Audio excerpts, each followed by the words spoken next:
La fonction si va vous permettre de renvoyer un message ou un autre message en fonction d'une condition. Par exemple, ici, je souhaite savoir si pour ces différentes commandes, dont le prix est affiché dans la deuxième colonne, je vais avoir une réduction ici indiquée dans la colonne E. Donc je souhaite avoir par exemple réduction à 20% ou aucune réduction. Ceci va dépendre d'un certain nombre de critères. Tout d'abord, le premier critère est est-ce que la commande a été payée? Et le second critère sera est-ce qu'il y a un code promo pour cette commande? Tout d'abord, je vais simplement rédiger la formule pour un seul critère. Est-ce que la commande a été payée?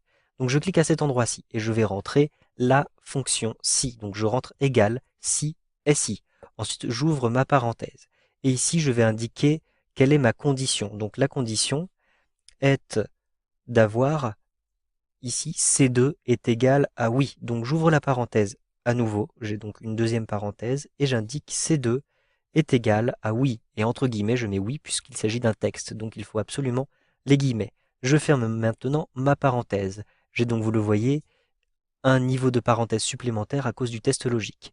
Ensuite, je vais rajouter un point-virgule et je vais rajouter juste derrière le message qui s'affichera si effectivement cette condition est vérifiée. Donc si elle est vérifiée, j'ai une réduction à 20%, je vais rentrer ici réduction à 20% tout simplement. Ensuite je ferme les guillemets. Je rajoute un point virgule pour entrer le troisième argument. Le troisième argument étant le message qui sera affiché si le critère n'est pas vérifié. Donc entre guillemets, je vais ajouter aucune pour aucune réduction. Je ferme les guillemets, je ferme ma parenthèse et j'appuie sur la touche entrée. Donc ici, on m'indique que, étant donné que ici, cette commande n'a pas été payée, il n'y a aucune réduction. Je peux automatiser ceci à l'intérieur de mon tableau, tout simplement, en cliquant ici sur le petit carré vert qui se trouve en bas à droite de ma sélection. Je clique, je maintiens appuyé et je déplace le curseur de la souris jusqu'en E11 comme ceci. Je relâche le bouton de la souris. À chaque fois, vous le voyez, il va récupérer ici l'information qui se trouve en face, en C3. Si je clique à cet endroit-ci, ce sera naturellement en C10. Et donc, vous le voyez, vous pouvez savoir exactement quand vous avez une réduction.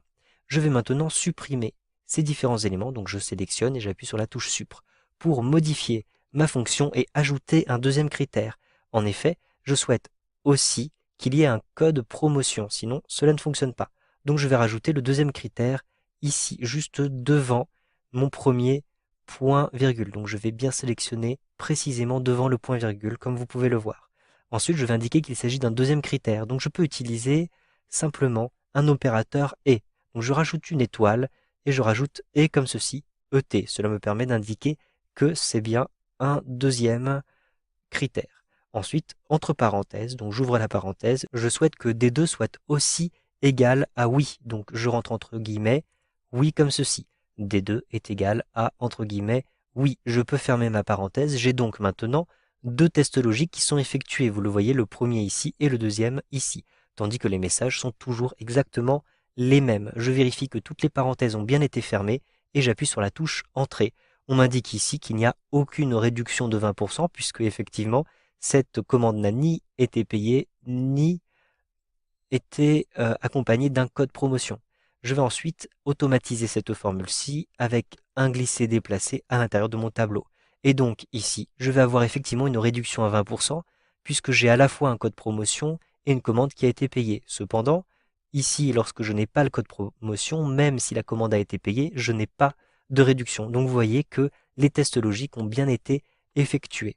Vous savez donc maintenant comment afficher un message sous condition avec Excel 2013.